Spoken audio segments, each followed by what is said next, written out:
Fondo indennizzo per i risparmiatori. La firma da parte del ministro Tria del terzo decreto attuativo ha fatto tirare un sospiro di sollievo alle associazioni e ai tanti risparmiatori che ormai da anni si battono per far valere i propri diritti e che in queste ore sono informati direttamente via SMS o mail.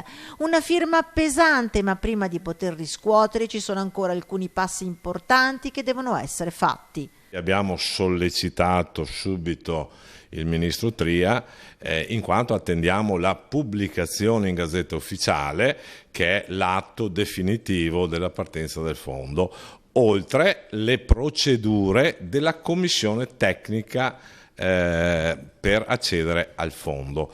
Di questi tempi politicamente incerti, con un governo sull'orlo delle urne, non mancano i timori che, giunti alla meta, il fondo possa sfumare. No, il fondo non è più a rischio perché la procedura al MEF è stata ultimata, quindi se dovesse andare in crisi o dovesse saltare il governo, l'iter delle procedure andrà avanti per la sua strada.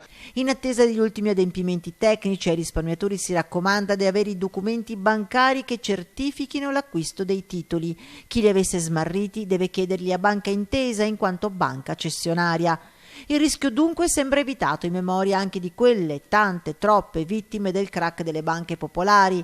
Il Veneto negli ultimi 5 anni risulta la regione con più imprenditori che si sono tolti la vita, con una percentuale che supera il 30%. 59 i soci delle ex popolari che si sono tolti la vita, 600 le persone assistite del servizio regionale di assistenza psicologica, inoltre telefonando all'800 33 43 43. Sono i numeri di quello che è stato il dramma di un territorio. A chi oggi permane in difficoltà, il fondo da miraggio si trasforma finalmente in realtà.